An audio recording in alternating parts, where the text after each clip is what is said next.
The following may contain offensive language, adult humor, and or content that some viewers may find offensive. The views and opinions expressed by any one speaker does not explicitly or necessarily reflect or represent those of Mark Radulich or W2M Network. Please listen with caution, or don't listen at all.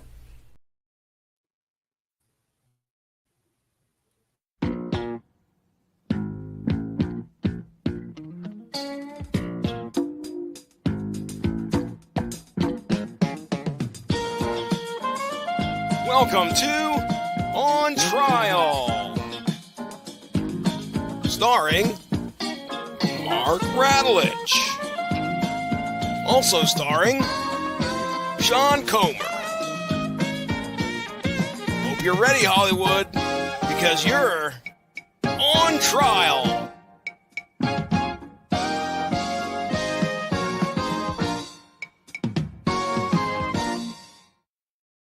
All rise. Court is now in session on this special Thanksgiving edition of On Trial. The Honorable Harry T. Stone presiding. And I, tonight, am your prosecuting attorney, Mr. Mark Radulich, a mandated reporter, and frankly, I'm stuffed with turkey. And tonight on the docket is Sleepy Hollow. Sleepy Hollow is a 1999 gothic supernatural horror film directed by Hollywood's greatest monster, Tim Burton. It is a film adaptation loosely based on Washington Irving's 1820 short story, The Legend of Sleepy Hollow, or if you're a child, the Disney cartoon.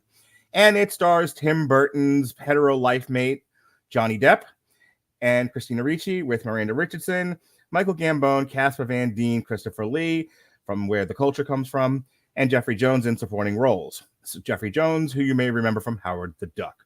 Duck boobs, woo! The plot follows Constable Ichabod Crane, Johnny Depp, sent from New York to investigate a series of murders in the village of Sleepy Hollow by a mysterious Headless Horseman.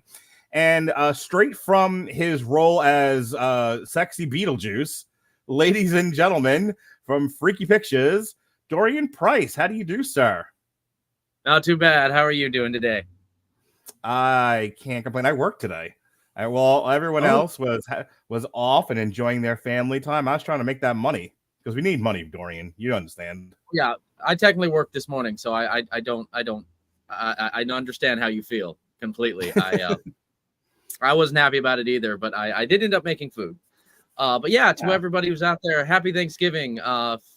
Hopefully you're watching this and not passed out from turkey, which I'm now hearing is the urban myth. But on the off chance it's not, hopefully you're watching this and seeing and questioning, what the hell did I do to my hair and my face this time? You know, it's a time-honored tradition on the Radulich Broadcasting Network to do holiday-specific shows, especially for Thanksgiving. My son and I have done some holiday-related triple features around this time. We've done some alternative commentaries. Jesse and I used to do, or Robert Cooper and I used to do the Metal Hammer of Doom Turkey edition, where we would review a terrible metal album, you know, like Saint Anger by Metallica, or I just re-aired it this morning, Limp Bizkit's Greatest Hits, because we're going to take that cookie, Dorian, and shove it up your if you're not careful. But this is not a turkey, and this isn't even really like a Thanksgiving-related movie. But it is Sleepy Hollow by Tim Burton, and this was not my idea of a good time. This was your pitch, sir. Why am I here? Why are we doing this? Well, I mean, first of all, it's not a Thanksgiving movie, but it did come out in November of 1999. And fair. One of the reasons that I wanted to do this is that I had gotten to, when I started coming on the podcast, Alexis, who has been on the show, for those of you who watched a lot of times, sent me a whole bunch of old shows and suggested some old shows just so I could get the idea of how things were working. I ran across one that you guys did for They Live, John Carpenter's They Live, with Pat. I'm so sorry, sir, if you're watching. I can't remember your last name. But you know who you are. Mr. Toxic Masculinity, Mr. Pat Mullen. Yeah, the Toxic Masculinity Avenger. Added you a title, dude. But no, so when I thought about movies I'd want to defend, this is one that is a personal favorite of mine. It is ironically the first R-rated horror film I was ever able to see. and watch at home. The people who raised me thought that a movie about a college professor that becomes a pimp was a totally fine film for me to watch. Dr. Detroit, for those of you who don't know that, that's Dan Aykroyd. That's a fun one. That was fine, but horror movies that are R-rated, oh no, that's wrong. You can't do that. So this movie was very important to me because I had already gotten into the horror elements of seeing Phantom of the Opera, like 1925 one, the 43 one, a lot of the Universal classic ones. And this movie being, again, loosely, and actually this is the first time I'm going to say this during this thing. This is we made it better than the original story movie, which I'll get to once we start, trading fisticuffs. But they did make this, since it was based on classic literature. The people who raised me didn't have really a leg to stand on, and by then I was already very Burton obsessed. He's also one of my heroes. My costume today is what I think is a very bad self-portrait would look like. So the reason you look like Beetlejuice, the triple X version of Beetlejuice, which sadly I'm sure that exists. Do not Google it. Talking to you, audience. Spare yourselves. But no, this is one of my favorite Tim Burton films. And I figured of the two that I would want to defend of his thing, it was between this or Batman Returns. And I love you too much, Mark, to have us have to fight that one. And I love that one.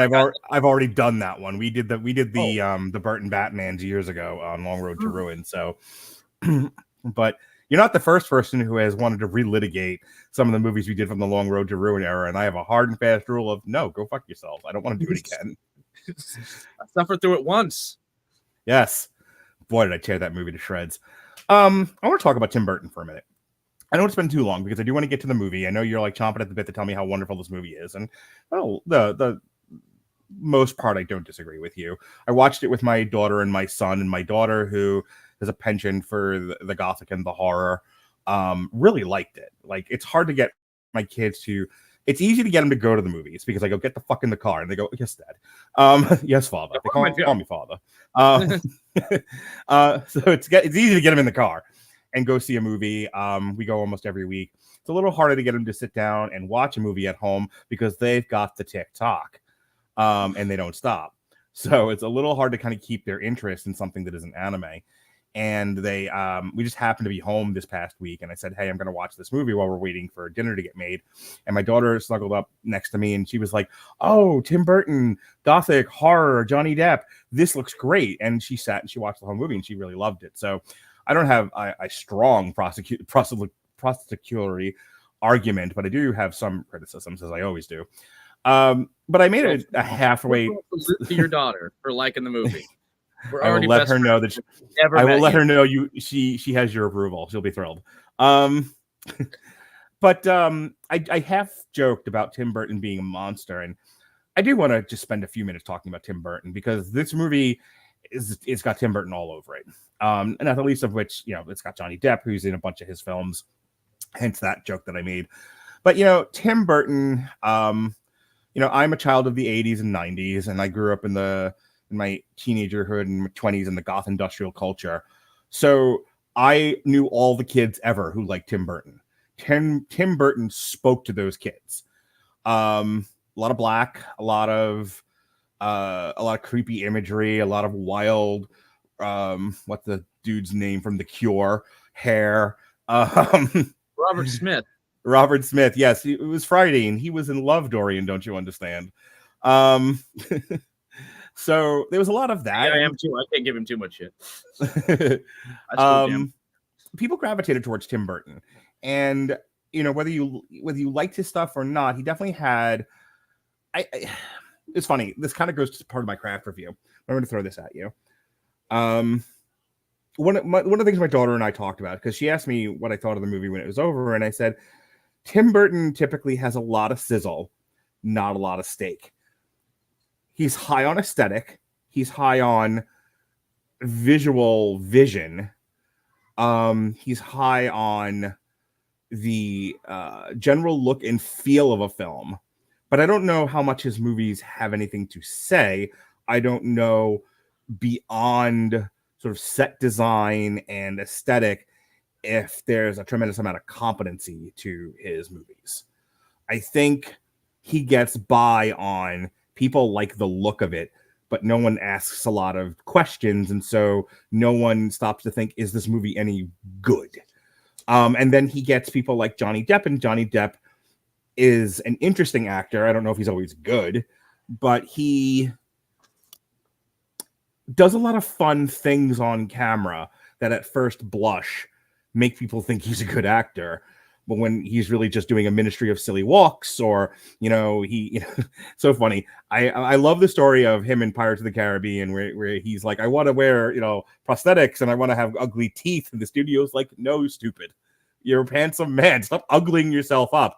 And there was a story about that here too, where he wanted to look like how Ichabod Crane is described. And they're like, no, stupid. You're a handsome man. Like, stop ugling yourself. You stop ugling yourself up. So I threw a lot at you, and I want to get your response. What do you say in defense, since you love him so much, of Tim Burton? Well, I'm going to start with what you said. His movies don't have a lot to say, and I can see that being a complaint. Here is my counter on that: is that we have gotten into a realm of filmmaking and movie making. We're rarely using film form, where every story has to say something. It has to preach. It has to have this golden meaning that we take home. One of the things that I think that Tim Burton and I kind of put Guillermo del Toro in the same box simply because they are both very highly visual storytellers that very much love the twisted fairy tales, is what's wonderful about this film and a lot of other Burton films is they are the epitome of filmmaking, in my opinion, which is escapism. We're going to take you on a journey. We're going to, we're not going to learn some deep message. We're not going to have and I love this filmmaker too. We're not going to have a Chris Nolan sermon for it, which again is one of my, since we were talking about Batman earlier. Oh, thank you, Shay. Hi, Shay. Shay says making pretty people ugly is my greatest goal in life. That's a laudable goal there, sweetie. Thank you for watching, Shay. Keep going, Dorian. Although I don't know if you made me ugly, Shay. You just kind of made me look like a really glam goth rocker, which I'm totally okay with. Never gonna happen in real life. It's Thursday and Dorian's in love. I don't care if Monday's blue. Sorry. Go on. Then I gotta get like really close to the camera and start doing like weird. Yeah, I've watched the music videos that came out eons before I was born. Shut up. But no, coming back to my thing is Burton. One of the things Burton does well, and I'm the first to say, I mean, I would love to meet the man. I'd love to work with him. He is one of my heroes. He inspired me. He's one of the inspirations of becoming a filmmaker. One of the not all of his films are gold. They're not all perfect, but they all are in some way entertaining. And it isn't about learning necessarily a lesson. It's not about some great, deeper meaning. It's a fun escapism ride. We're going to go into a world that's not quite like ours. It's just a little different.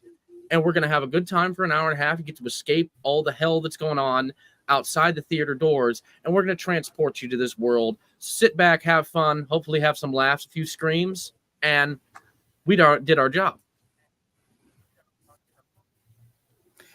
Here's the only counter I have to that, and then we can move on to the film itself.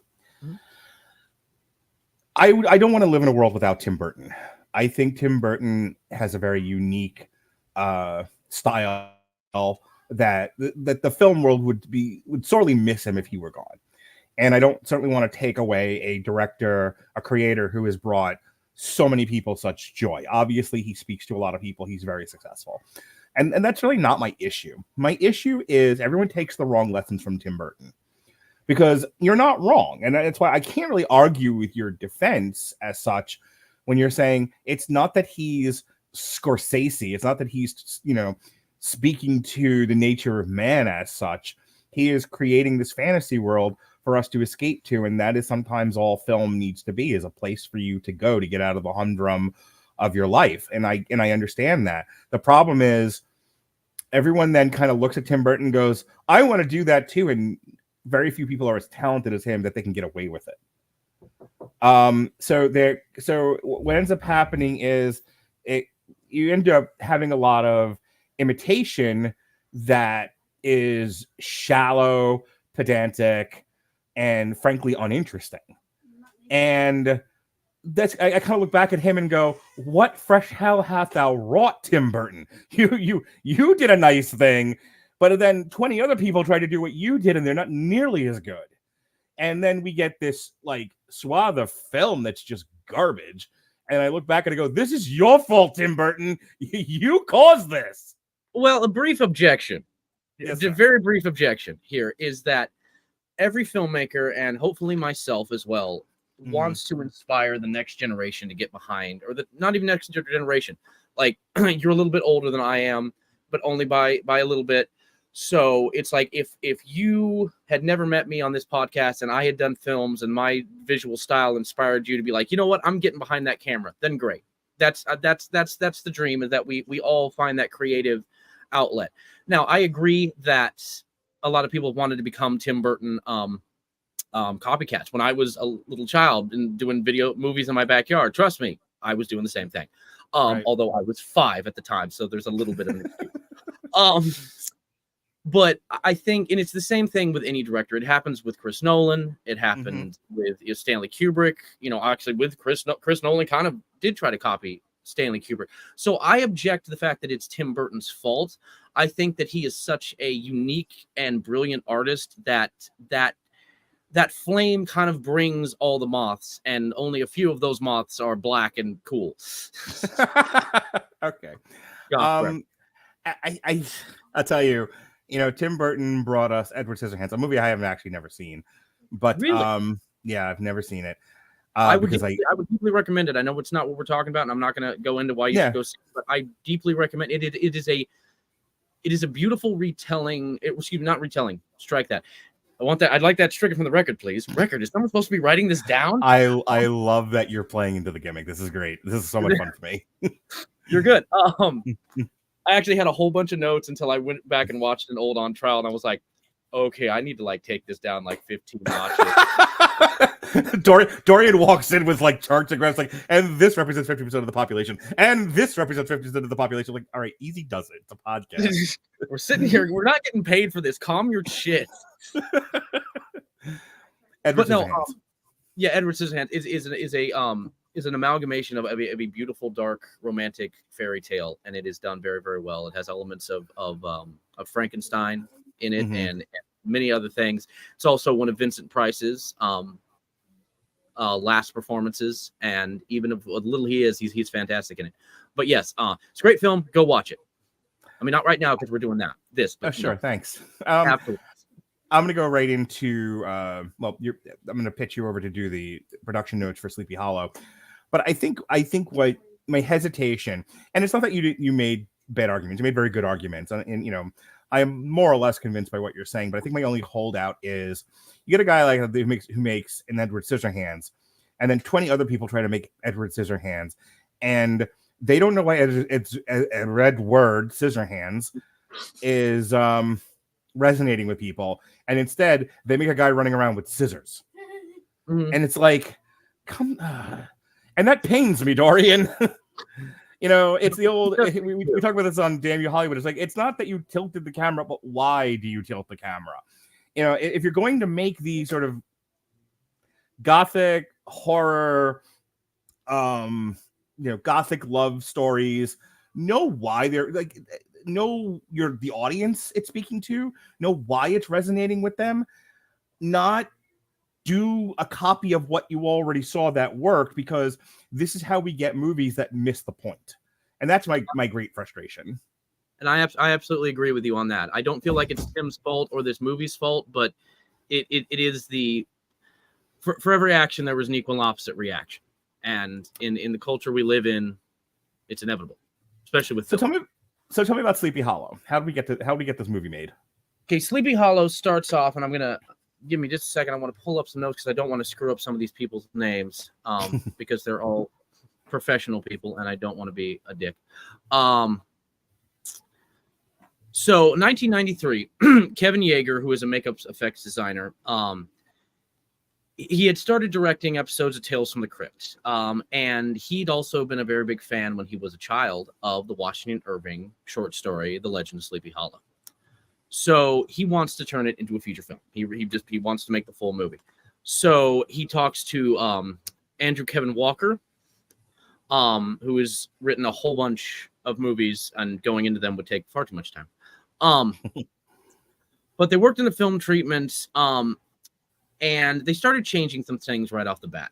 And this is where we kind of start talking about some of the funny stories about this film. And I apologize, folks. I'm not trying to get M. Night Shyamalan close to the camera. I'm just setting the iPad down so I don't let it fall. The Washington, for those of you who haven't read the Washington Irving short story, The Legend of Sleepy Hollow, it is, you know what? It's trash. It is, when you put it standing next to a short story, even as a short story, if you put it next to some of the other great writing that was coming out at that time in short story form, it is bottom of the barrel. I am still investigating why it became such a classic. Now, again, this is just my opinion. If you're out there, my almost 13-year-old daughter asked me as we were watching this movie, like, this has to be written by Edgar Allan Poe, right? Because he's the only ever Gothic writer ever. He's like, this is Edgar Allan Poe, right? Mary Shelley, first of all. Yes, somewhere out there, Mary Shelley just what the fuck he was. No, she's almost 13. She doesn't know. But she's sitting there watching this movie, and she was just like, "This is totally Edgar Allan Poe, right?" And I'm like, you know what? I don't even know, and I had to look it up. I'm like, no, there's clearly there's another person out there doing this sort of thing, Washington Irving. And it's just very boring. And first time that this story gets made into any sort of a visual telling that I found, at least, that still exists and that I could really get any hands on, is obviously the 60s Bing Crosby narrated Disney version of it, which is basically someone I'm most familiar with. Ichabod Crane is a schoolmaster who apparently is a gold-digging douchebag, but Brom, who is the guy who has decided that this girl, the main girl that Ichabod, the schoolmaster in the story, is after, is his girl, is equal amounts of douche. He just has more muscle. So the idea of the story is that Ichabod's out riding one night. He gets chased by this headless horseman, and it's never seen from again. And we find a smashed pumpkin and Ichabod's hat, but nothing else. So we're assuming that the horseman got him. And we're kind of led to believe that just simply because the time period that it's written in is the douchebag and his friends, which is chase down Ichabod to get him out of town because that's my bitch and you better back off because I got muscles. So again, another reason why all jocks in horror movies should die horrible deaths, and just to encourage real life jocks to be like, let's stop fucking with the skinny kids. They're maniacal. Let's do something else. But actually, the scene of them screwing with Ichabod is actually in this Tim Burton film. But coming back to, it's 1993. Kevin Yeager is working on the script treatment, and they just don't trust basically his directing style. They don't think that he's a big enough name to draw to this, but at the time, Tim Burton is technically still ruling the world. His reign starts in 1989, like 88's Beetlejuice really gets him off the, and previously, obviously, Pee-wee's Playhouse gets his name out there, but 1989 Batman cements it. This is our new auteur filmmaker. The 90s are ups and downs with great films, obviously, like Ed Wood, biopic of the person of the same name. Covered here for Pride Month, right here in the Radulich Broadcasting Network this past year. Fantastic movie, but Ed Wood is excellent. And also, I think actually it won a Oscar for Best Supporting Actor for Martin Landau as Bela Lugosi. And then we have Mars Attacks, which I enjoy the movie because, again, what I was saying earlier, it's a turn it on, switch your brain off, kick back, have fun. Don't worry about anything for an hour and a half. We've been doing these director focuses on triple feature, Sean and I might have to have you back to do a Tim Burton one, and right in the middle, Mars Attacks. I'm there. I love it. I think Mars Attacks is fantastic. It's so stupid. It's so stupid and it's so fun. And this is where we get start getting into the brilliance that is Sleepy Hollow. Because I'm not going to talk too much about Mars Attacks. For those of you who don't know, it's based on a Topps card game that Tim Burton was a huge fan of. This brings us to Sleepy Hollow. Because again, late 1997, 98, and when they're in production for this, obviously Tim Burton is still the king. So the script treatment, Burton had very little to do with, obviously, because he doesn't really write most of his own stuff. So this movie, and the most important story to me about it, is this is a love letter. This is Tim Burton's love letter to his childhood.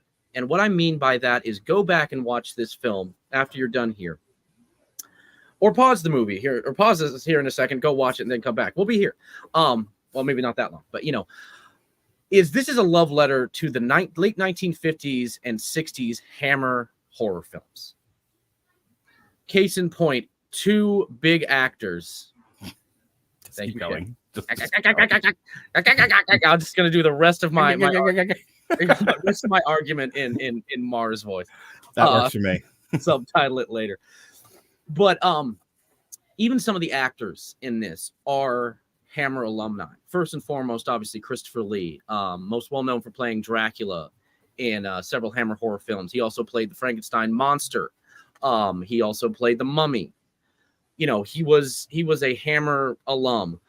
Michael Goff, who we all know, or most of us who are Burton fans know as Alfred from the 1989 Batman, follow-up Batman Returns, Batman Forever, and Batman and Robin, was also a Hammer alum and had faced Christopher Lee in the first Hammer film, or first Hammer Dracula film, Horror of Dracula, 1958.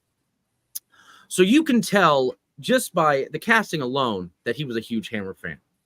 But the set design, it is this minimalistic but still grand, which is what Hammer was known for. The blood in this movie, the outrageous gore, it is a just short of sexting your girlfriend love letter to those movies and how much he loved them. And that is the most important thing, in my opinion, to remember about this movie as you go in, is that it is if you go back, if you watch any Hammer films, if you've seen any Hammer films that you haven't seen this one, watch it, because again, it is a love letter, and it is a beautifully crafted love letter.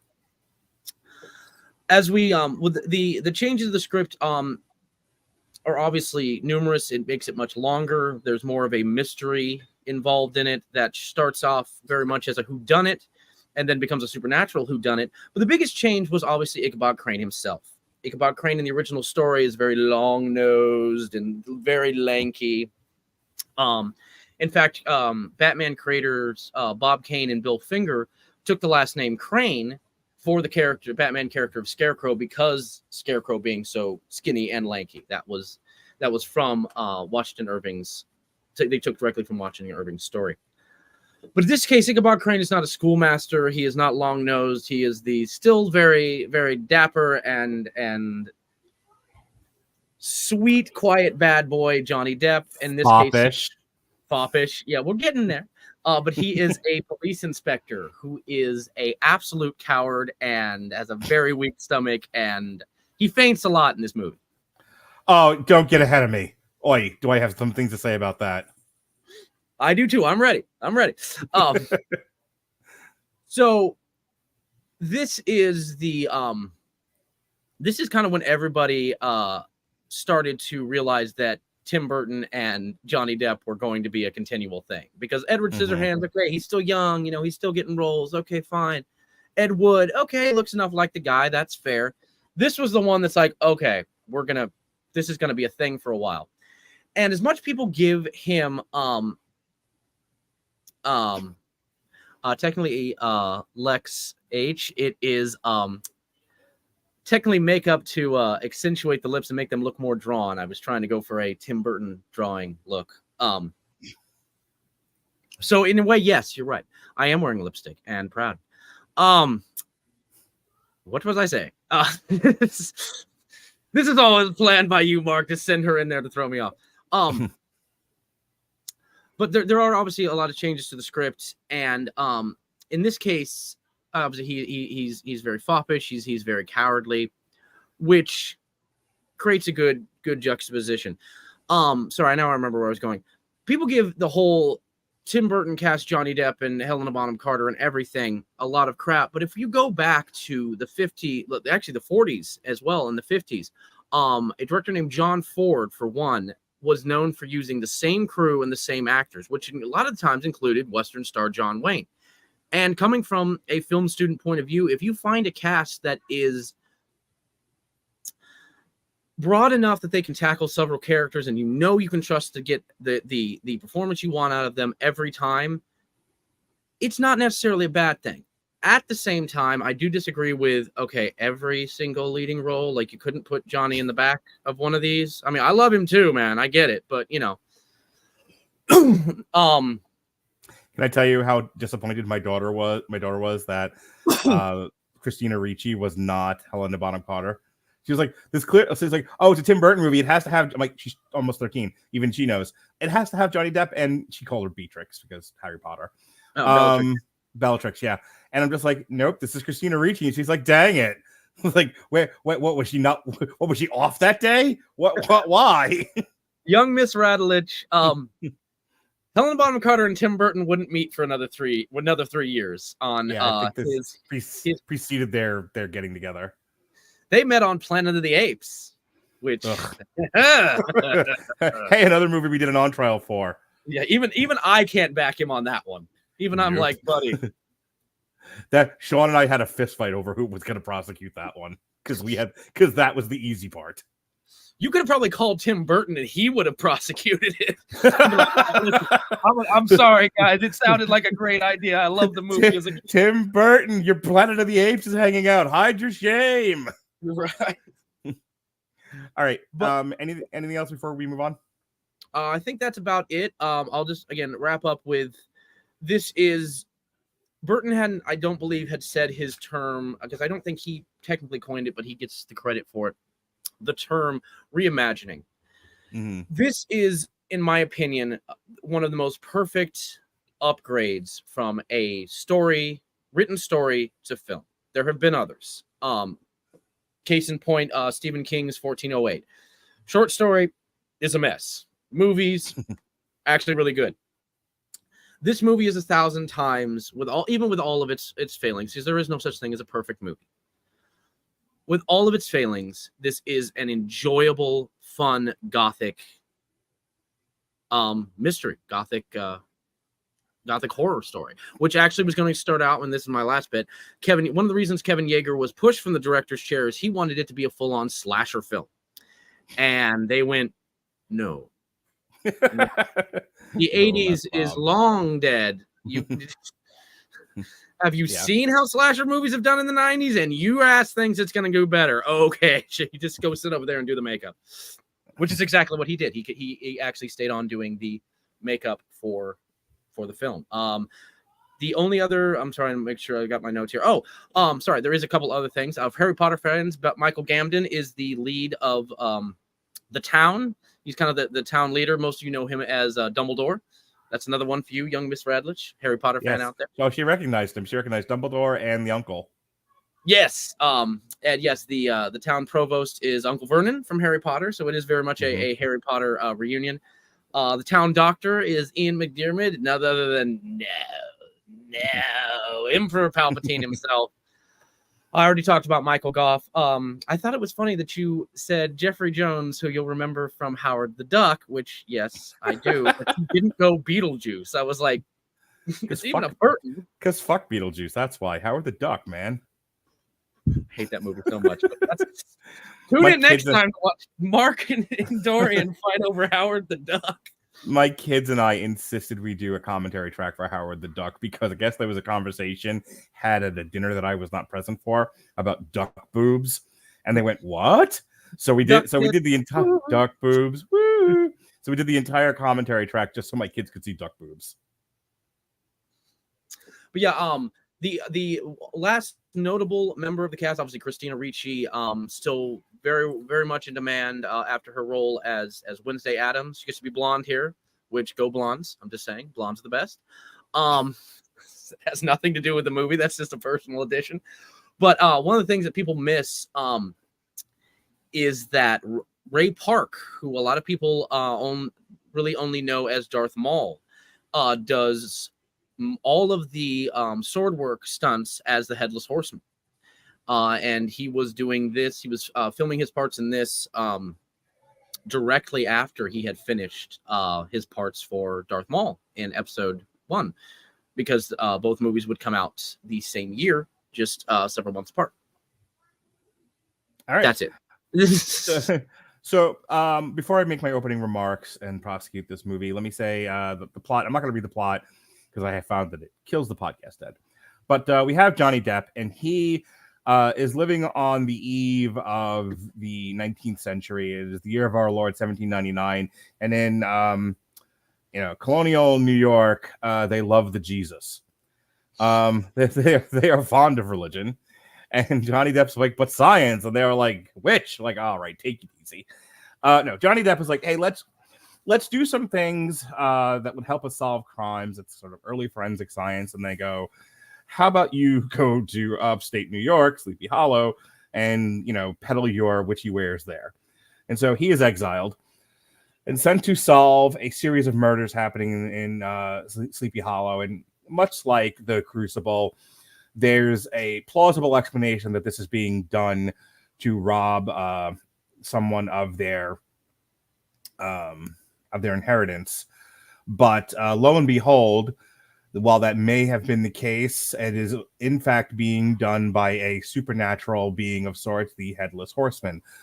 So the bulk of the movie is Johnny Depp as Ichabod Crane, trying to solve these murders and little by little piecing together this investigation, finding clues, talking to people, discovering the horseman, being chased about, and eventually coming face to face. It's one of these deals where there is a human who has a thing and they're controlling the monster. And, once they get rid of that person and the monster is satiated, the monster goes away peacefully. There's a backstory about who the Headless Horseman was. He was a Hessian who particularly played by a screaming Christopher Walken. I'm gonna get there in a moment. So it's played by Christopher Walken, who if you'd only seen him in this role, you would think doesn't know how to act. And he's got very pointy teeth. Anyway, and no lines. Yeah, he sort of a Freddy Krueger type of deal where, he is a spirit of bloody vengeance and he is taken out. And he is brought back as this monster. And then, finally he is given back his head and then he goes off to live deliberately. Christina Ricci is allowed to have her fortune, and Ichabod, Johnny Depp, is, look, my ways work. I am and he goes back to New York, conquering hero. And there's Sleepy Hollow. It's a good movie. I enjoyed it. I enjoyed watching it with my daughter, especially I enjoy it when she enjoys things as her father. But I did notice there was a couple of issues that the movie has that you just can't get around. First of all, if you want to get blackout drunk, take a drink every time someone faints in this movie. Every fucking scene. And here is where, I have to pick at Tim Burton, because I think Tim Burton, yes, he collaborates, and it's collaboration that saves a lot of directors from their own self-indulgence. But sometimes I think, there's not enough people in the room to tell some of these people no. And so Tim Burton kind of is allowed to kind of get away with stuff that I think if another adult were in the room brave enough to say no, there'd be less of that sort of thing. And the fainting feels like it was a funny gag once or twice, but because Tim Burton doesn't know how to stop himself, and it's like a child beating a drum. And I've seen this in his other movies. That's why I'm picking at this one. But I have seen this before with Tim Burton, where he doesn't know when to stop. He doesn't know when it's not funny anymore. And like an autistic person, just keeps doing it and doing it and doing it again, to the point where, my daughter and I this was not the effect you wanted. My daughter and I were laughing hysterically every time somebody fainted in this movie because it happened so many goddamn times. Even if you are going for a cheap laugh, you still only do it once or twice, and then you're done with this. Move on. Johnny Depp's major characteristic, fainting. It irritated the shit out of me. I didn't mind the other foppish stuff about him. I thought it was a nice contrast, to be honest. I like the idea that I'm a man of science. I am a man of justice, and I want to solve this crime and bring justice to this town. And oh God, blood, and falls over. It's different. I think it was an interesting way of handling it. It creates tension where there might not have been any. I like the fact that everyone's kind of in on it. So he is working uphill against forces that are trying to actively stop him. And they don't want more murders to happen, but they don't necessarily want him to find out why it's happening either. They're not willing to reveal their secrets. So. Yeah. So, but like I said, the idea of him being sort of a man of science in a world of religion, I think creates good tension in an otherwise tensionless movie. I'm going to echo Christina Ricci's own criticism of this movie. Her character has no character. She is blonde in danger, and that's it. They spent so much time dealing with the men in this movie, they gave the female nothing. I object and say that I think that the witch subplot that she had that would have tied her to Ichabod's mother could have been more fleshed out and investigated, maybe make her a possible villain. But then we come back to the love letter to Hammer horror films. Sadly, there were very few female characters in Hammer horror films that weren't hot, pushing the boobs up, and in danger. Right, but the hair color just changed. So the funny thing about the structure of this is I'm both an attorney and the judge, and overruled. Because while an ode is nice, it should not be when your ode makes your movie less than it could be. That's not doing yourself any favors. That's still not good filmmaking. Like, I don't care if you're doing it, like I might want to be doing an ode to blaxploitation films. I still have to make it good. Oh yeah. I can't rest on, well, this is what they did in a Pam Grier movie once, so I did it too. Yes, but it sucked then and it sucks now. When also the time period we're in of the late 90s are... I'm not asking her to be Captain Marvel. I'm asking her to have a character. No. Yes, I will agree with you completely on that. That her character is very weak and very much supposed to be where Goth Girl to this point had always just been like, Winona Ryder and Beetlejuice, the dark hair. It was like, hey, blondes can be goth and creepy too. Well, that's the thing. It's like she's a do-nothing princess. Yeah. Which, I look at, Carrie Fisher as Princess Leia, but they give Princess Leia stuff to do. She's a very definable character. She's a damsel in distress. She has to be rescued by Luke Skywalker. But there's still, like, if you said, tell me about Princess Leia without naming the metal bikini, there's all kinds of things you can say about her that make up her character. I couldn't begin to do that with Christina Ricci in this movie. That's a problem.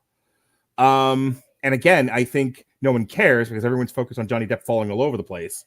Or they're focused on the Headless Horseman stuff, which I had to laugh, by the way, because the scene where it's the kids in town fucking with Ichabod and they send, and they chase after him. And I'm just like, oh my God, that's the fakest looking thing ever. I hope that's not the whole movie. And then I realize, oh, it's them fucking with him. I'm like, oh, thank God. Yeah, thank Christ. Well done. My only other issue with this movie, because again, a lot of it's really, really good. And I don't want to necessarily belabor the point by trying to pick at things unnecessarily. My biggest criticisms were an overuse of the same gag that made it ineffective, Christina Ricci's characterization, and finally, poor Christopher Walken. I mean, those flashback scenes of him as the Hessian, and then at the end, like, I would fire my agent. Like, And Tim Burton isn't George Lucas. He seems to know how people work. And I don't think he's an incompetent director in terms of eliciting performance. I mean, clearly he got a great performance out of Michael Keaton and Winona Ryder. He gets great performances out of his hetero life mate, Johnny Depp. He's not incompetent when it comes to drawing out performances from people. I don't know what the hell he told Christopher Walken. Or was Christopher Walken sniffing glue that day when they had him on set? I don't understand what's happening here. He's like, they gave him pointy teeth, and then he went, okay, you're this badass swordsman just killing motherfuckers left and right, and go. And Christopher Walken went, ooga booga, and just kept doing it over and over again. And like, I start to think about Tim Burton as a person, and as he's watching Dale, and he's just like, oh, I love this. It's so over the top crazy and silly. And it reminds me of a thing I liked once when I was a child. And I'm like, is anyone going to tell him it sucks? This movie draws you into this world. There's a lot of great world building right at the top of it. There's a lot of time spent getting to know these characters. I was very involved in this movie. I was very drawn in, as was my daughter. And then they go to Christopher Walken, and I immediately forgot where I was. And I was like, and I went back to, oh, I'm watching a silly Tim Burton movie. Like, again, my daughter and I cracking up laughing at Christopher Walken. My wife wasn't even watching the movie, but at one point she starts to hear "rawr, rawr," and she kind of walks over. She's like, "Is that Christopher Walken?" It's like, "Is this a parody?" That's how bad it is. And again, you can forgive it because it's only 2 or 3 scenes, and there's so much more to the movie than that. And everyone just kind of goes "ha ha" at Christopher Walken, and then we're back into a really good movie again. But it's such a tonal shift, and it think about, if you want an example of what it should have looked like as opposed to what it was, Sauron in the beginning of Fellowship of the Ring. Sauron is a mute but menacing character. There's a reason why in a lot of these podcasts I go to Lord of the Rings as an example of near perfect filmmaking. Peter Jackson, look, we did it on trial for his King Kong. He ain't perfect, but Lord of the Rings damn near is. And if you want to present a mute menace of a fantasy warrior character, look no further than Sauron at the onset of the Fellowship of the Ring. He's incredible and scary as shit. You want a less good version, but still really, really good? Darth Vader. When Darth Vader walks onto the rebel ship, and my favorite one is Rogue One, which has been described as slash fiction for Star Wars fans, where he just walks in and just wrecks everybody. But it's a great scene because, again, look, I love Rogue One to death, but Darth Vader just murdering bitches as he walks onto the rebel ship might be both the most horrifying and funniest thing I've ever seen. And both of those I would have taken versus Christopher Walken's performance in this. And I can't blame Christopher Walken. I've seen him act. I've seen The Deer Hunter. He's great. I don't know what the hell he was going for here and why he was allowed to do it. Like, I don't know if Tim Burton was like, I love it, this reminds me of a thing I once liked, or if it was, we've done this 20 times, this isn't getting any better, we have to move on. I don't know which one it was, but it was unacceptable. I will go ahead. I think, honestly, it's Tim liked working with him so much on Batman Returns. He wanted to work with him on this. I couldn't find any substantial evidence that, he was busy or he couldn't play one of the bigger roles. I did find in the, because I went back and I watched the special features on the DVD I have.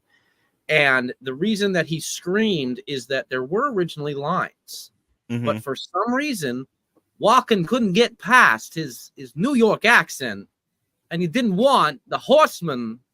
I'm gonna chop off your head, you fuck. That's Then dub him. That was I'm sorry.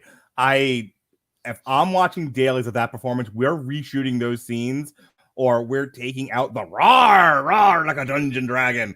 Like, honestly, I was waiting for him to bust into fucking Busta Rhymes. Rah, like a dungeon. And no one's gonna save you from the horseman. I'll tell you what, it would have been more believable had the Headless Horseman busted into Scenario by A Tribe Called Quest. Definitely been the most unforgettable Tim Burton movie. It's like, do you remember when fucking Christopher Walken just busted it? Yeah, that's as far as prosecuting arguments go.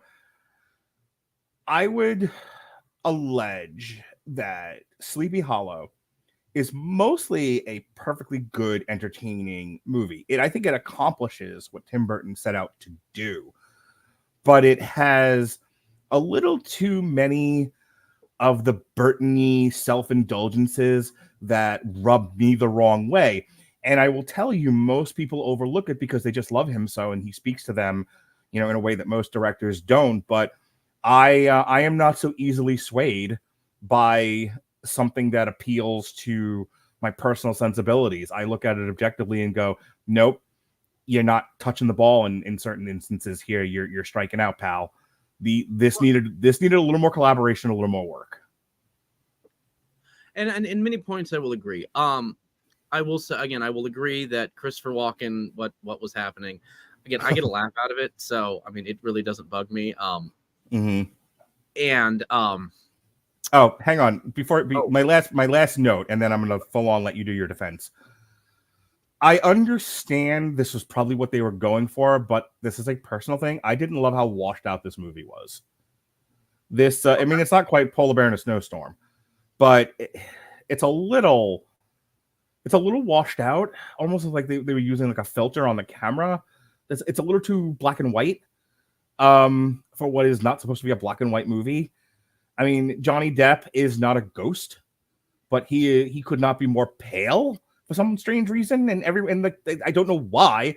Like, I understand we're in powdered wig society, but this went to Casper the Friendly Ghost territory, and also starring Christina Ricci. It all comes together. 6 degrees of Ricci. Yes. You talk about escapism. If I'm reminded I'm watching a movie, I'm not escaping. There are elements of this movie that are definitely, it's aware it's a movie. Mm-hmm. And that sometimes that works, and sometimes it's a little frustrating. Now the prosecution will turn it over to you. The prosecution rests. No, I'm not resting, pal. I'm waiting for my chance. I got last licks, pal. That's true, because you're also the judge. I'll start with the coloring of it. I will agree that it is very washed out, but I think that was a choice, a stylistic choice. Burton, before anything else, is an artist. For those of you who don't know, he started off working at Disney, and he did a few shorts, including one called Vincent, that was actually narrated by Vincent Price, which is fantastic. It's very well done. If you haven't seen it, check it out. It's only about 5 minutes long. It's available on YouTube, so it's not hard to find. If you have the special edition of The Nightmare Before Christmas, it's also on there, on the third disc. But I believe it was a stylistic choice of, again, going back to Hammer, but also just how great horror films of him growing up. And again, I'm not basing my entire defense on, hey, well, he really liked this thing as a kid, because there was shit I liked as a kid that, again, I wouldn't put in my films. But I think for this one, with how trash the original story was and how little there was to it, this had to be style and as much substance as they could do. I think that the mystery is handled very well in this. I think the villain, Miranda Richardson, by the way, spoilers, is the villain at the end, and there is a reason that she's doing all this. And as much as it's not a earth-shattering plot of like, I will take over the world, of course, M. Bison kind of shit, it is enough of a personal revenge. Oof, that's a reference. Right. Right, go ahead. Sauron, Darth Vader, M. Bison? M. Bison. I mean, Raul Julia, man. Who's more intimidating than that? But I think the stylistic choice was, again, is Burton is a very visual director, and all of his films you can take screenshots of, and they, for the most part, look beautiful, and they look very much like works of art that you'd hang on your wall. Whereas that does not excuse certain things, and I will agree, Christina Ricci's character is very underdeveloped. But for the mystery of what it is very well put together. The acting is on point. I mean, except for Walken, which, again, when I meet Tim Burton, trust me, Mr. Radulich, I will go. Before we go any further, I got my boy on the phone here. I need you to explain to me what the fuck was happening with Christopher Walken in Sleepy Hollow. We were sniffing glue. Mark, you were right. Love you, man. Click. Moving on. Let's go make a movie.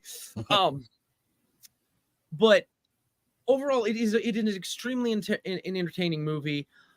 It is a fun, like I said, it is escapism. But yes, there are moments that bring you into watching a film.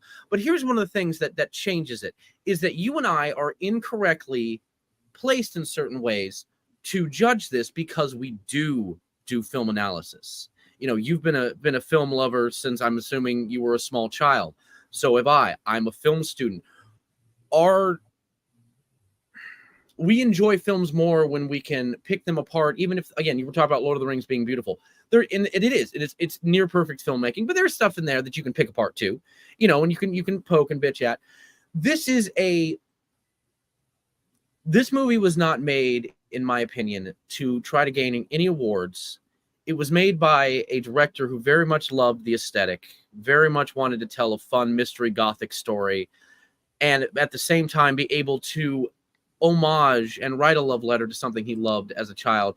And it succeeds in every point. It is goofy, it is campy, but find a Tim Burton movie that's not campy. It's an argument that I make a lot of times with other horror movies, like, wow, this was really violent. I'm like, it's called A Nightmare on Elm Street, not My Little Pony, Friendship is Magic. Now, if Rainbow Dash comes out... we're an angry mob, sorry. Go ahead. What? Yeah, Halloween ends, hashtag rah, we're an angry mob.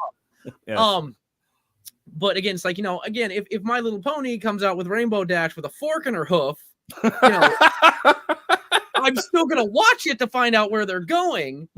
But again, it's two very different things. This is where, and I've spoken about it on the podcast about this before, is that there are movies like, actually the poster that sits above my head right now, Alien, which is just, it is fine. If you break down movies into food, it is fine dining. It is filet mignon. It is, find the fanciest dish you can. That's what it is.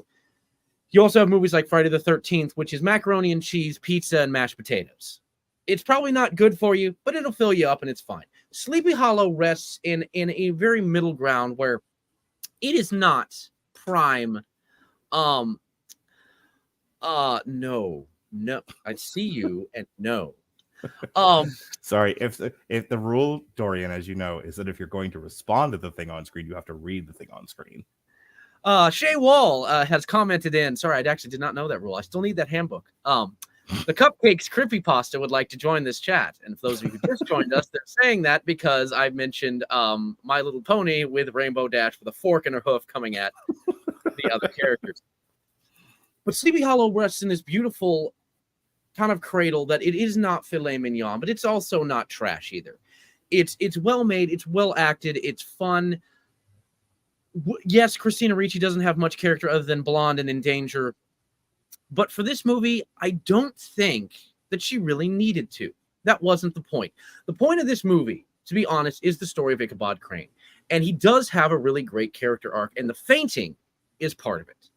In every other film, especially if we're trying to preach a message or something like that, the character will start one way, and then by the end, they are changed, and they are stronger, and they go off into the world. That's not what Tim was wanting to do with this. Tim was wanting to get a character who was squeamish and cowardly, but was brilliant. And in situations like this, where it's like the head was missing, it's been seared off, it's cauterized. That's one of the things, is that when they're examining the body and it's got, no head, which, by the way, very quickly, the makeup on this, especially the dead bodies with the decapitated head, is on point. It's beautiful.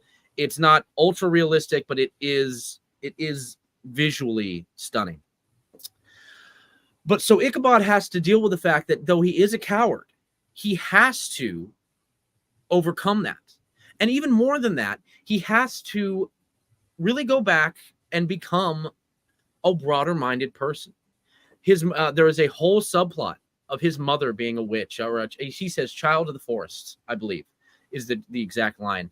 And his mom's obviously Wiccan, and she shows spells and stuff like that. His father was a hellfire and brimstone, looks like, Protestant minister from that time, earlier mid 1700s ish, and who kills his mom by sticking her in a Iron Maiden, which I thought was hilarious because my favorite Batman film is Batman Returns, which Bruce Wayne uses as a thing to the Batcave. He steps into this Iron Maiden, the spikes go back, it closes, and it shoots him down this slide, which I was like, I'm getting one of those when I'm older.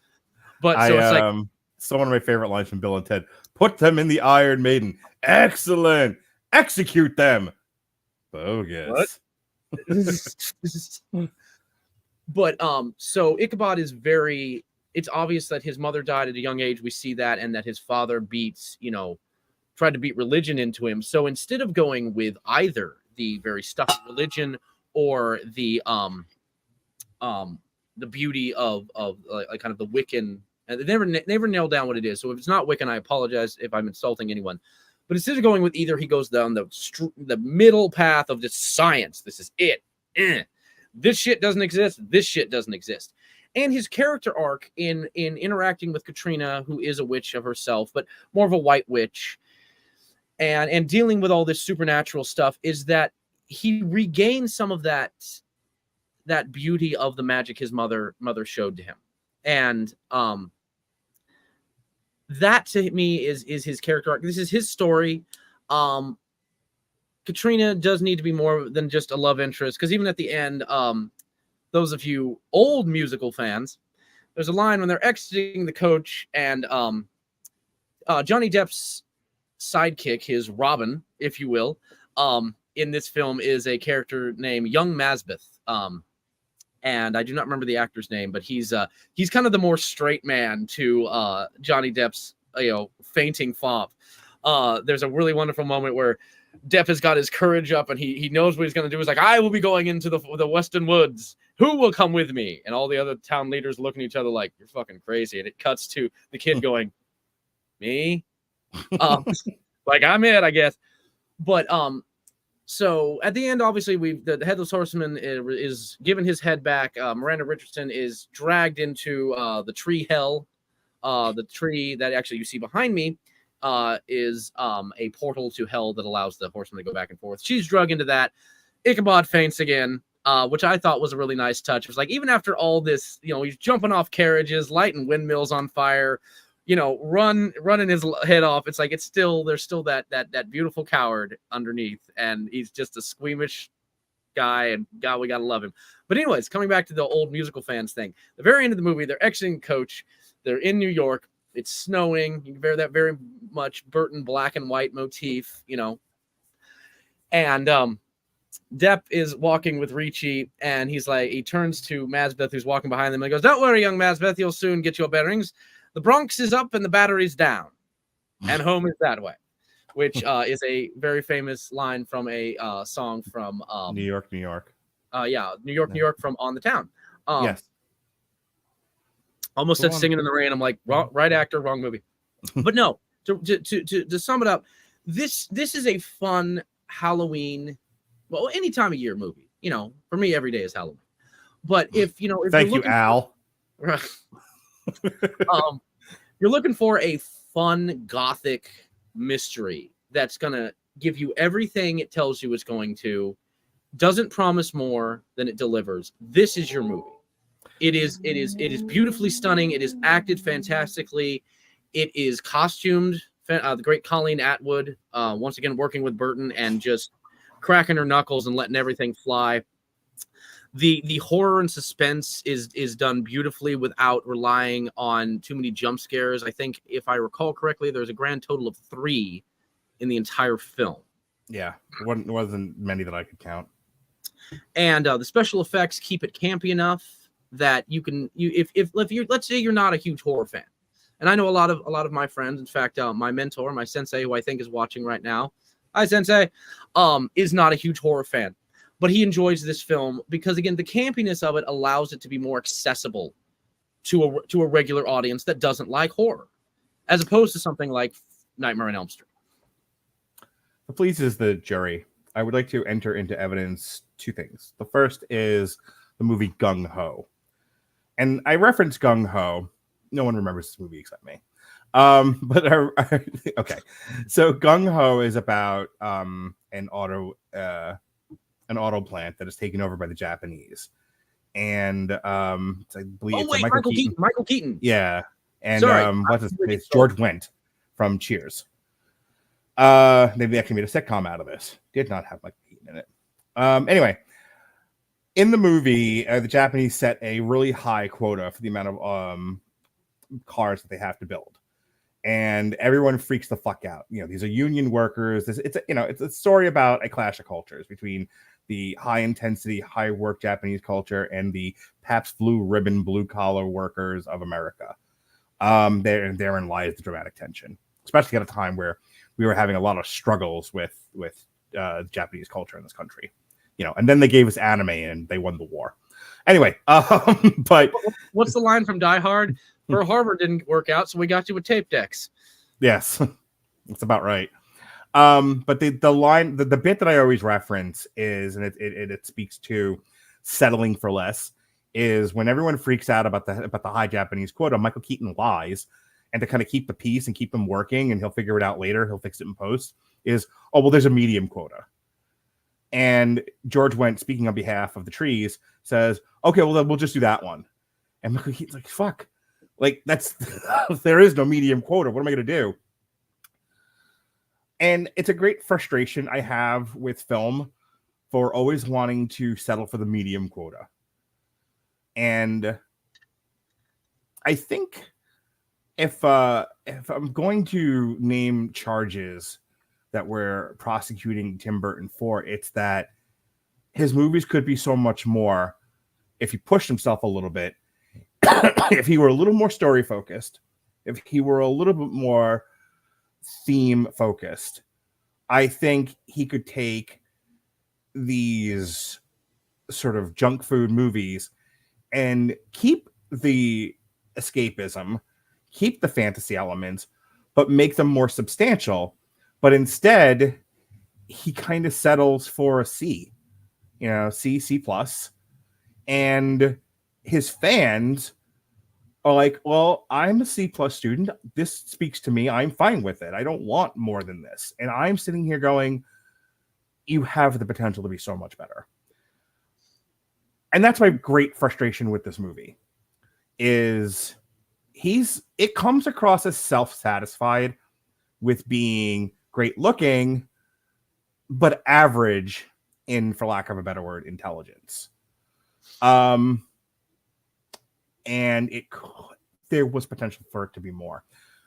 Second thing I would like to enter into evidence. It's going to sound like a compliment. It's going to sound like it's an argument for the defense, but it's not. It's an argument for the prosecution. In the year of our Lord 2000, it was nominated for Academy Awards for Best Art Direction, Best Cinematography, and Best Costume Design. It won for Best Art Direction. You know what it didn't get nominated for? Screenplay. You know what it didn't get nominated for? Performances. Didn't get nominated or win for direction. Yes, it's a very nice looking. Sleepy Hollow is a sexy gal with not a lot to say. And if you're into the shallow, sexy gals, that's fine. No one's taking that away from you. God knows I am. But know what it is you're settling for. And let's be honest about that. And I think that's the last thing I want to say about this movie is as a criticism, as somebody who is doing deep dive film analysis, I'm saying you can settle for a movie that says nothing and it's just, 2 hours of a romping good time, but let's not then give it more than it deserves. Let's call the devil by its name. Let's say what it actually is. It's a fun looking movie, but that's about it. It's a C. It's average. It is Tim Burton, as you said, as the defense said, writing a love letter to the thing he likes and hoping you'll like it too, and nothing more than that. And that's kind of a shame. Because I think there's more in there. I think there's more in him, but everyone just sort of settles, and it's frustrating, and it leaves me wanting. So I'll give you a chance to respond to that, but we can just chat a bit, and then we'll head towards plugs. What do you think, Dorian? Gotcha. Yeah. My closing remarks for the jury is, you guys are audience members out there. Like all of us, we're consumers. And I tell you what, I'm just going to do it this way. In my film classes, I actually got to take a class that was taught by a very famous filmmaker. I've talked about him before on the show, but for those of you who know me, I hate name dropping because I think it's just it's a jump scare and it's the fart joke. It's cheap. But that guy said several things to me. Said several things to me because I was only one in the class, obviously. Said several things to the entire class. First and foremost being is make the movie that you want to see. As a creator, make the movie you want to see. You'll never be happy with your final product.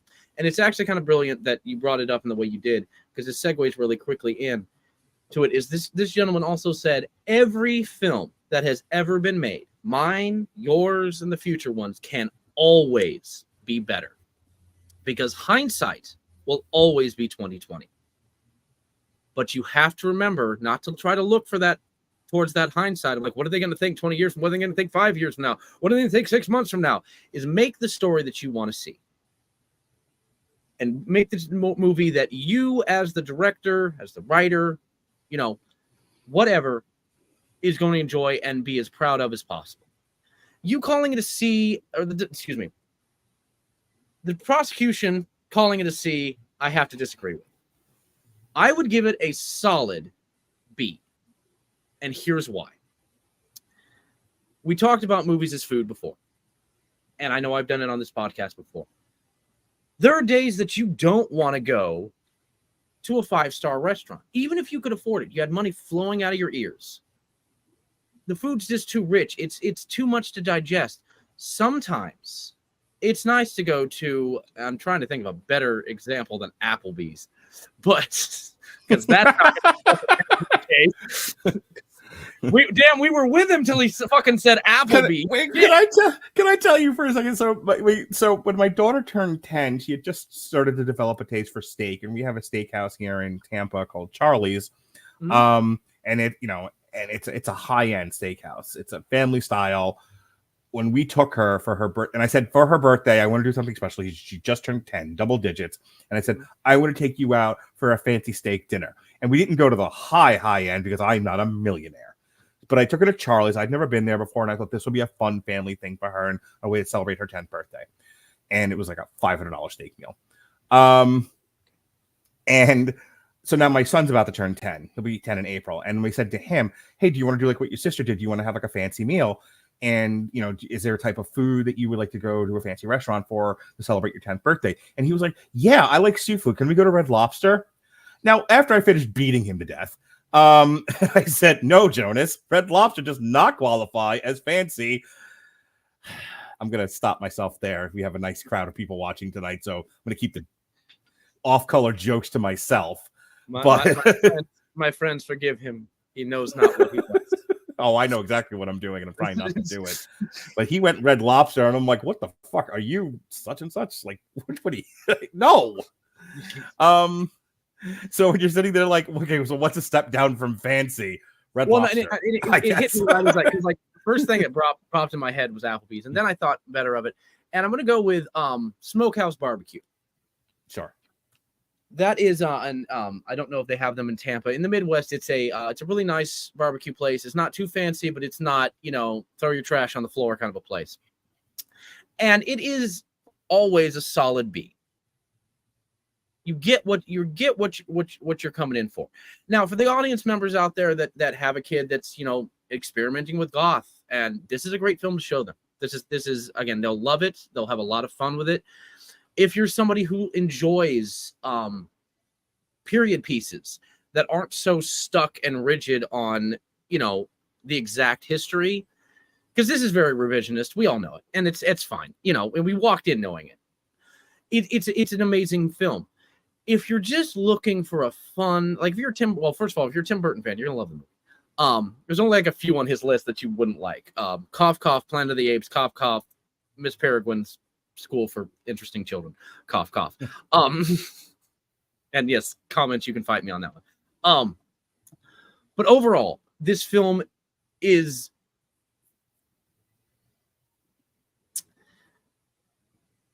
not going to make you walk away with anything deep or life-changing, but you will walk away remembering it. At the same point, it doesn't have any like lines like, the prosecution brought up Lord of the Rings, so I'll use that. There's so many memorable lines in Lord of the Rings. Nobody tosses a dwarf. We will not abandon Merry and Pippin to torment and death. You shall not pass. This movie has a few lines that you'll remember, but overall, you remember having a good time. And that's why the movie is a solid B. It is not a C. It is a great film. It did win some awards, but that for the audience, for you, the consumer, that's not what's important. Is you're going to have a great time. You're going to see some great actors, ones you saw go on to stuff or people you'd seen before, having a really fun time with this dark, twisted tale that Tim Burton and Kevin Yeager and Andrew Scott took from a trash ass short story and turned it into a fun Gothic mystery that I believe can stand with the best of Gothic films. And I think you will too if you go watch it. In fact, I know you will. The fun about doing this particular podcast versus Damn You Hollywood or Long Road to Ruin or Triple Feature is that whatever side you're on, it really forces you to hard pick a side. Because this was not an easy movie for me to criticize. Because essentially what I'm saying, my whole argument was entirely founded on the concept of everything has to be high art. It has to be, and I'm not that guy typically. I'm like, first, before we started tonight, I told you I was the craft defender. I watch Roger Corman movies. I watch soul cinema. It's not like I only eat fruit from the freshest fruit from the finest of trees. I watch plenty of trash. Well, that's why I didn't jump you on it, because I was like, okay, he's doing this because he has to, because he's the prosecution. Yeah. Like, we're staring at each other across the desk going, I'm sorry, man, I don't want to be here. I'd be on your side going, yeah, I'm not going to burn it. It's like a guy saves a bunch of kids from a burning building and gets charged with trespass. Like, right. I'm right. I'm sorry, I have to prosecute you. It's my job, but but that's the fun of doing this, is that, as I said to you, this is not a movie I would have highly criticized. I mean, like I said, when my daughter asked me what I thought of it, I said, oh, I had this I had an issue with, and that I had an issue with. But other than that, it's great. I had a fun time watching it. I'm not sorry we did this. Believe me, I've been exposed to far worse. But then I have to sit here and I go, okay, I really have to focus on what's wrong with this movie now. And I have to think about a coherent argument that I have to make to say why this movie doesn't work. And essentially my argument was, well, it's not high art. Shouldn't everything be high art? Very quickly, for everyone watching, please give yourselves at home, give Mr. Mark Radulich a huge hand, because that's not an easy. He got the hard job. I got the easy.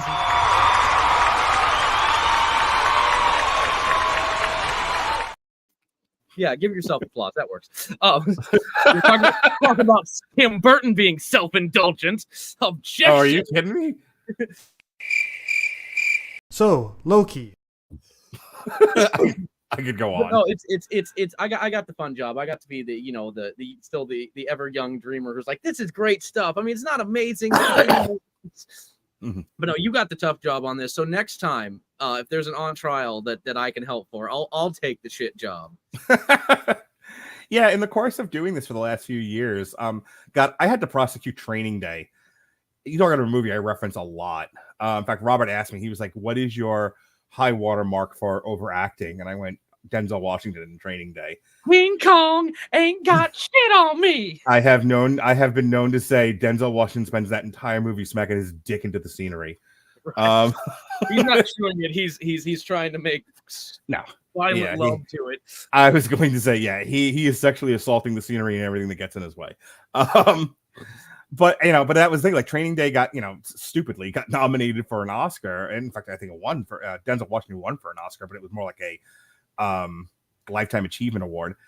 And I remember, I can't remember why we picked it, but I had to come up with an argument for why this, Oscar winning movie wasn't good. And what I like about doing this podcast is it makes me stretch as somebody who debates the merit of film. So it was fun. I'm glad we did this. I told you earlier, I want to have you back on for a triple feature on Tim Burton, Edward Scissorhands, Mars Attacks, and I don't know, something else. I'll let you pick the third one. Because I think it would be fun. I think it would be fun to examine him more. I think as I was listening to myself talk and listening to you, I think my issue with this movie and my issue with Tim Burton is the fans of Tim Burton. It's kind of like, there's this band, not my favorite band, but I don't hate them either, but I hate their fans. my God, it's look, this isn't a good example because like I love the band, but like Hatebreed, okay, Hatebreed is fantastic. Like you want to talk about like an overly positive, just wonderful messages, you know, great music, you know, it's heavy but it's positive, and their fans across the board douchebags, just awful. Like I did an entire rant on Hatebreed fans, the last two Metal Hammer of Dooms, about how like Hatebreed just brings out the meatheads, and like it's kind of what this is. It's like I know he didn't direct it, but he produced it, like A Nightmare Before Christmas. It's one of those where it's like my cousin said to me once, we're about I think we're about 10, episode 1. You beat me to it. So I'm nigh on 50 years old, and I have a cousin who I think is in her 30s now. So we're about 10-ish years apart. And if you think I'm a snob now, you should have seen what kind of a gatekeeper I was in my 20s, which puts her in like elementary school, early junior high. And and it goes again, I grew up in like the goth industrial scene. And I remember we're having a conversation. She's like, I'm goth. And I'm like, sure you are, Rachel. And she's like, no, I am. And I'm like, okay, well, what do you listen to? She's like, Korn and Rob Zombie. And then I punched her in the face because what are you supposed to do when someone tells you that? Now, years later, she would start talking to me about, like, I think it was like the Electric Hellfire Club and Alien Sex Fiend. She named it another band. And I was like, oh, you're getting better. You know, at least those are somewhat in that genre. But yeah, Korn, what the fuck is wrong with you? Anyway, I think that's my problem with Tim Burton is that it becomes kind of goth for dummies, and it's like ugh. Well, and I kind of hate that about myself because I don't want to always be the snobby gatekeeper person, but then I gotta sit here and listen to like half an idiot tell me about how goth she is because she likes The Nightmare Before Christmas, and I'm just like, shut up. And I will agree.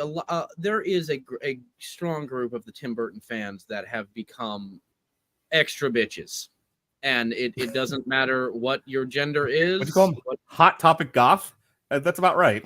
Well, again, also very, very. I'm not going to go into full. We could do a whole podcast on the history of Hot Topic. Is that there was a time? Pepperidge Farm remembers when there was a time. South Park. South Park still remains the greatest satire in modern television. Burn down the Hot Topic. Yeah, there was a time the Hot Topic was very, very goth. It was still, the industrial, the trip pants, stuff like that. No, those were great days, and it has become more commercial, much like everything else, including Tim Burton. If you look at some of his later films, he did fall. There are a lot of fans that have become, like I said, extra bitches, despite, and no, doesn't matter what gender they are. But Tim Burton is also movie-wise a very good gateway to like, do I like goth stuff? Let's watch some Tim Burton films, see how you walk away from it. And then you can take them back and, show them, the old Dark House, Rebecca, some of those great, The Haunting, the 1963 Haunting, by the way, none of that 99 bullshit with Liam Neeson. I'm just saying. Okay. Sorry, it's very deep. Hey, if anybody wants to prosecute that on this show, let me know. I will prosecute to hell. Yes, Shay, we know. Shay Wall chimes in and says, A Nightmare Before Christmas, one of the few kids movies I watched, and I thought my childhood was weird. Hey, it's one of the ones that we did my kids and I did a commentary track for because my son needed to have an on-air debate over whether or not it was a Christmas or Halloween movie. It's both. I don't want to hear it. I don't even care anymore. Between that and Die Hard, I'm so sick of people and their stupid debates. He said on the debate podcast. Christmas doesn't start till I see Hans Gruber fall from the Nakatomi building. That's right. All right. Anything else about this movie that you want to talk about before we get out of here? No. Again, I just say, hey, horror fan or not, give it a chance. I mean, if you're a horror fan and just maybe it passed you by, you know what? I'll just say it this way, so we're not dragging this out. Go give it a watch. If you hate it, come back to the comments here and tell me I'm a bleeping idiot. Actually, I've cussed enough during this thing. Tell me I'm a fucking idiot. I will find. I will have Mark or someone show me the comment. I will personally respond to you. It's fine. I totally understand. But because again, all movies aren't for everybody. In fact, Alexis, who's another big part of this channel. She hosts a couple of shows of herself. Is a huge Shining fan. She and I are friends, and maybe this could be a special on trial. She absolutely loves Stanley Kubrick's The Shining. I detest We've already done that one. Oh darn! Sorry, Alexis. Better luck next time. I'm going to need you to go through the entire 10-year history of the Radulich Broadcasting Network and write down everything I've ever done so that you can stop pitching me shows I've already done, Evan Bevins. We need a secretary. Like, tell you what, I'll go back and I'll watch them, and I'll just archive everything so we can be like, can we do that? Yep, right there. Can't do that one. But no, give the movie a watch. It is a lot of fun. It has some campy moments. It has some very, very terrifying moments. Again, it's beautiful. And again, if you like gothic stuff at all, even if you're not a goth, it's a great film. Agreed. Look, if I wasn't doing this podcast where it was a debate format, I would have handled it a little bit differently. But I think overall, it's a worthy watch. It was a fun 2 hours of my time, and I don't know if I'll ever watch it again. But if it's on, and if my daughter ever comes back and says, "Hey, remember that time we watched Sleepy Hollow? We should do that again." Sure. This is not one that would pain me to watch a second time. All right, folks, that is our that is our on trial for Sleepy Hollow. Dorian, this was great. You're allowed to pitch me more stuff, just not shit I've already done. Okay, I'll do my best. I'll do my best. I'll get a list. Yeah, I'll find something really weird next time. Sounds great. This past week we did a review of The Hunger Games: The Ballad of Songbirds and Snakes. Which, if you are interested in what Sean and I thought about the Hunger Games previously with Jennifer Lawrence, those are in the archives as well. We did a 2-part Long Road to Ruin on those, and then myself and Robert Winfrey spent almost 2.5 hours talking about this new Hunger Games movie and about the necessity of prequels and what makes a good prequel versus a bad one, lies in marketing and falsehoods in trailers. So it was a good show, one of the better ones we've done as of late. We didn't spend 2 hours beating the shit out of Marvel movies, so it's very different for us.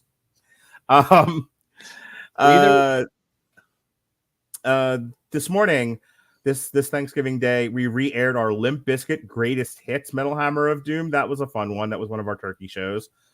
This Saturday, we've got a re-airing of the WWE Halftime Heat alternative commentary that we did. It was an NXT show, 6-man tag. And then Metal Hammer of Doom Sundays return with Clutch, Psychic Warfare. This week on the Radulich Broadcasting Network, we've got a loaded week of shows. Like, I've only really been doing 2 a week, maybe 3 if I'm feeling froggy and I've got the time. But this week, we are wham, bam, thank you, ma'am. Got something going on every day and twice on Sundays. Well, we kick off Monday with Damn You Hollywood, the new Disney animated feature, Wish. It'll be myself, Alexis Haina, Robert Winfrey, and good boy, Zachary Strobel. And then this will be the third or last opportunity to do this, because if he doesn't show up for this show, I'm not doing this anymore. Myself and Jason Teasley, speaking of Long Road to Ruins, will be doing Lake Placid, all 4 ridiculous movies. Alexis Haina will push me into the pool, and she will be reviewing Thanksgiving with Dorian Price, as you see before, and Jason Teasley. And then I've got a double shot of shows, 2 TV parties. One in the daytime with Alexis Haina. We'll be reviewing Upload Season 3. And then it's a little late, but, it's when we could get it done. It's our annual Veterans Day show. And this year we are looking at The Pacific, myself and Andrew Graham. That's all for me. Thanks. I'm driving. Dorian Price, show us where you pissed from. Well, again, as you see right down here, it's Frikey Pictures. That's on Twitter. That's on Instagram. That's on Facebook, and TikTok. If you need photography, videography for anything, family photos, special events, small commercial for a small business you're starting. Our motto is, if it needs to be filmed or photographed, give us a call. We can make it happen. As Mr. Radulich said, I will see all of you next... Wednesday. Where is it? Wednesday. For the Thanksgiving review. It's on my calendar that I'm not staring at right now. But yeah, so always excited to be on here. Hopefully we'll be able to get on that triple feature. Tim Burton, maybe after the start of the year. Hope everyone's having a fantastic Thanksgiving. Hope it's been drama-free and you haven't that you're watching this and not burying a family member in the back 40. But yeah, that's all for me. Go watch Sleepy Hollow. In fact, I'm gonna sign off here and go watch it now. Again, sounds great. All right, I am at Mark Radulich on X, but more importantly, I am at Mark Radulich on TikTok. You can hear my son do a tight 3 minutes on gourmet popcorn or on, where do we get alcohol from? My son, budding comedian. You can also hear me do naked karaoke or clothed karaoke, whichever I happen to be doing on that particular day. But more importantly, 10-minute clips of any, including this one, 10-minute clips of any of the podcasts that I do. They're all up on my TikTok at Mark Radulich. For Dorian Price, this has been On Trial. Be well, be safe, and behave.